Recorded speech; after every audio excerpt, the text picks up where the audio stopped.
Simple இன்ட்ரெஸ்ட்னா என்ன? Compound இன்ட்ரெஸ்ட்னா என்ன? அது ரெண்டுத்துக்கும் டிஃப்ரென்ஸ் என்னன்ட்டு இந்த வீடியோவில் பார்ப்போம். First simple interest. இதுக்கு ஒரு சின்ன எக்ஸாம்பிள் வச்சு நான் சொல்கிறேன். ஒருத்தர் வந்து 10,000 கடன் வாங்கியிருக்காரு. 10% இன்ட்ரெஸ்ட் ரேட். வருஷத்துக்கு 1000 அவர் பே பண்ணணும். 10% இன்ட்ரெஸ்ட் ரேட்னா அவர் வந்து 5 வருஷம் எடுத்துக்கிறாரு ரிட்டர்ன் பே பண்ண. மொத்தம் 5 வருஷத்துக்கு 5,000 இன்ட்ரெஸ்ட் மட்டுமே அவர் பே பண்ணியிருப்பார். மொத்த பிரின்சிபல் அமௌண்ட் ப்ளஸ் இந்த இன்ட்ரெஸ்ட் சேர்த்துனா 15,000 அவர் பே பண்ணியிருப்பார்.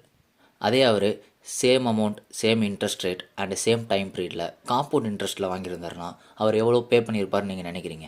சேம் அமௌண்ட் தான் பே பண்ணியிருப்பார் நீங்கள் நினச்சிங்கன்னா அதுதான் இல்லை. அவர் வந்து எக்ஸ்ட்ராவாக 1,105 பே பண்ணியிருப்பார். மொத்தமாக டோட்டலாக 16,105 அவர் பே பண்ணியிருப்பார். இது எப்படின்னா இதுதான் காம்பவுண்ட் இன்ட்ரெஸ்ட்டோட மேஜிக். காம்பவுண்ட் இன்ட்ரெஸ்ட்டில் ஃபஸ்ட் இயர் 10,000க்கு வந்து 10% இன்ட்ரெஸ்ட்டில் பார்த்தீங்கன்னா 1,000 அவர் பே பண்ணியிருப்பார். ஓகே. ஆனால் ரெண்டாவது வருஷத்துக்கு வந்து 10,000 இல்லை பிரின்சிபல் அமௌண்ட் 11,000. அந்த வட்டிக்கு வந்த 1,000 வந்து பிரின்சிபலில் ஆட் ஆயிரும். இப்போ அந்த 11,000க்கு 10%னா 1,100 அவர் இன்ட்ரெஸ்ட்டாக பே பண்ணியிருப்பார்.